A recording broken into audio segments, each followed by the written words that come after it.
ஆதன் news நேயர்களுக்கு வணக்கம். நான் கவிபாரதி. தலைப்புச் செய்திகளை காணலாம். மாதம் 1 லட்சம் ரூபாய் வரை சம்பளம் பெறுவோருக்கு வருமான வரியில் விலக்கு. வருமான வரி கணக்கை தாக்கல் செய்யும் கால வரம்பு நீட்டிக்கப்படுவதாகவும் பட்ஜெட்டில் அறிவிப்பு.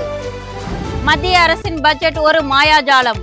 இந்த முறையும் தமிழகம் புறக்கணிக்கப்பட்டு இருப்பதாக அதிமுக பொதுச் செயலாளர் எடப்பாடி பழனிசாமி கடும் தாக்கு. மத்திய அரசின் பொது பட்ஜெட் தொலைநோக்கு சிந்தனை கொண்டது. பாஜக மாநில தலைவர் அண்ணாமலை வரவேற்பு. ஆபரண தங்கம் முதல் முறையாக சவரன் 62,000 ரூபாயை தாண்டியது. விலை தொடர்ந்து ஏறுமுகத்தில் இருப்பதால் நடுத்தர மக்கள் அதிர்ச்சி. திருச்சியில் தான் படித்த பள்ளி நிகழ்ச்சியில் பங்கேற்ற நடிகர் சிவகார்த்திகேயன் ஆசிரியர்களுடன் கலகலப்பாக பேசி உற்சாகம். சென்னை மெட்ரோ ரயிலில் பயணிப்போர் எண்ணிக்கை தொடர்ந்து அதிகரிப்பு. கடந்த மாதத்தில் மட்டும் 87 லட்சம் பேர் பயணம். இந்திய கிரிக்கெட் அணியின் ஜஸ்பிரீத் பும்ராவுக்கு கடந்த ஆண்டின் சிறந்த டெஸ்ட் வீரருக்கான விருது. முன்னாள் வீரர் டெண்டுல்கருக்கும் வாழ்நாள் சாதனையாளர் விருது வழங்கி பிசிசிஐ அறிவிப்பு. இனி தொடர்வது விரிவான செய்திகள். மத்திய பட்ஜெட் மாயாஜால பட்ஜெட் என அதிமுக பொதுச் செயலாளர் எடப்பாடி பழனிசாமி விமர்சித்துள்ளார். இது குறித்து அவர் வெளியிட்டுள்ள எக்ஸ் தள பதிவில், பீகார் மாநில தேர்தலை கருத்தில் கொண்டே அம்மாநிலத்திற்கான பல வளர்ச்சி திட்டங்கள் அறிவித்துள்ளதால் பீகார் மாநிலத்திற்கான பட்ஜெட் என கருதும்படி மத்திய பட்ஜெட் அமைந்துள்ளதாக விமர்சித்துள்ளார். தமிழகம் உள்ளிட்ட பிற மாநிலங்களுக்கு எந்தவிதமான சிறப்பு திட்டங்களும் இல்லை என குற்றம் சாட்டிய அவர், விவசாய வளத்தை பெருக்கவும் விரயமாகும் நீரை பயன்படுத்த உதவும் நதிநீர் இணைப்பு குறித்தும் எந்தவித அறிவிப்பும் இல்லை என்று சுட்டிக்காட்டியுள்ளார்.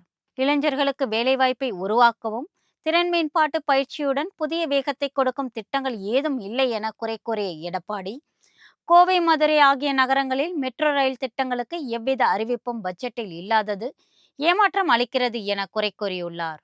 மத்திய அரசு தாக்கல் செய்திருக்கும் பொது பட்ஜெட் மூலம் பெரிய அளவிற்கு பொருளாதார வளர்ச்சிக்கு வாய்ப்பு இல்லை என தென்னிந்திய தொழில் வர்த்தக சங்க சபை தெரிவித்துள்ளது. இது குறித்து சென்னையில் செய்தியாளர்களுக்கு பேட்டியளித்த அந்த அமைப்பின் நிர்வாகிகள், இந்த பட்ஜெட்டில் பீகார் மாநிலத்தின் பெயரை தவிர எந்த மாநிலத்தின் பெயரும் இடம்பெறவில்லை என்பதை சுட்டிக்காட்டினர்.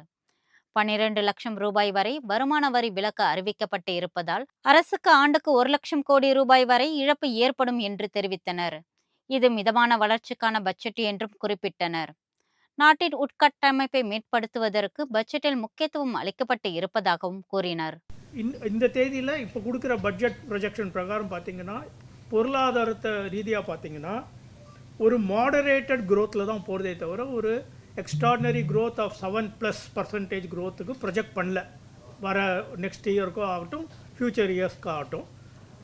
I'm not saying it is bad, but I'm saying it is moderated.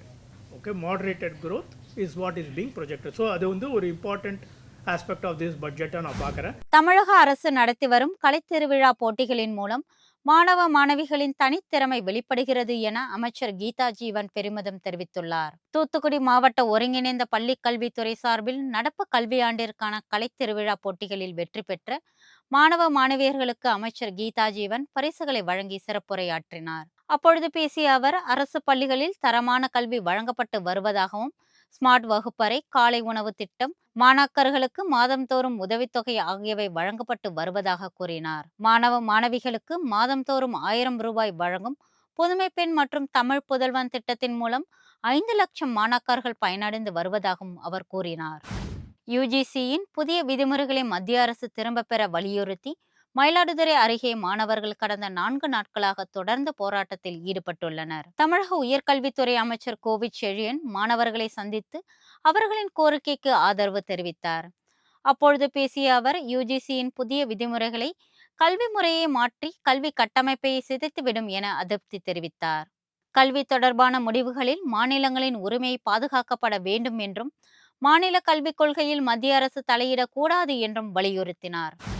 திருச்சியில் தான் கல்வி பயின்ற பள்ளிக்கு சென்ற நடிகர் சிவகார்த்திகேயன் அங்கு தனக்கு பாடம் சொல்லிக் கொடுத்த ஆசிரியருடன் கலகலப்பாக பேசி தனது அனுபவத்தை நினைவு கூர்ந்தார். திருச்சி கேம்பியன் ஆங்கிலோ இந்தியன் மேல்நிலைப் பள்ளியில் சிவகார்த்திகேயன் 9 முதல் 12ஆம் வகுப்பு வரை படித்ததால் அங்கு நடைபெற்ற 90வது ஆண்டு விழாவில் சிறப்பு அழைப்பாளராக கலந்து கொண்டார். அவருடன் பராசக்தி திரைப்படத்தின் தயாரிப்பாளர் ஆகாஷ் பாஸ்கரும் பங்கேற்றார்.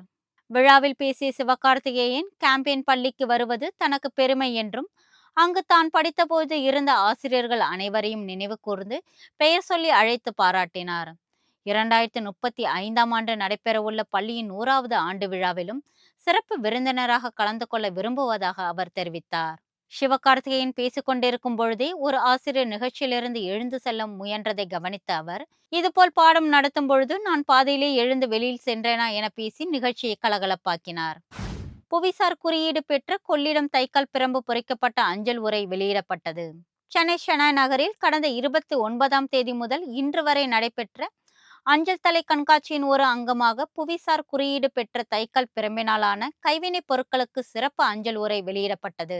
இந்த சிறப்பு அஞ்சல் உரையை மயிலாடுதுறை அஞ்சல் கோட்ட தலைவர் ஆசிப் இக்பால் பெற்றுக்கொண்டார். தைக்கால் பிரம்புகளை பயன்படுத்தி நாற்காலி, அலமாரி, குழந்தைகள் தொட்டில் போன்ற கைவினைப் பொருட்கள் பல தலைமுறைகளாக இப்பகுதியை சேர்ந்தவர்கள் தயாரித்து வருகின்றனர். புவிசார் குறியீடு பெற்ற தைக்கால் பிரம்பிற்கு பெருமை சேர்க்கும் வகையில் அஞ்சல் உரை வெளியிட்டதற்கு மயிலாடுதுறை மக்கள் நன்றி தெரிவித்துள்ளனர். புதுக்கோட்டை மாவட்டம் வேங்கைவயல் குடிநீர் தொட்டி அசுத்தம் செய்யப்பட்ட சம்பவத்தில் சிபிஐ விசாரிக்க கோரி தென்காசி விடுதலை சிறுத்தை கட்சியினர் ஆர்ப்பாட்டம் நடத்தினர். இந்த வழக்கு சரியான முறையில் விசாரிக்கப்படவில்லை என்றும் சிபிஐ விசாரணைக்கு மாற்றப்பட வேண்டும் என்றும் இதில் வலியுறுத்தப்பட்டது. இந்த ஆர்ப்பாட்டத்தில் விடுதலை சிறுத்தை கட்சியினர் மட்டுமின்றி பொதுமக்களும் கலந்து கொண்டு கோஷங்களை எழுப்பினார்கள்.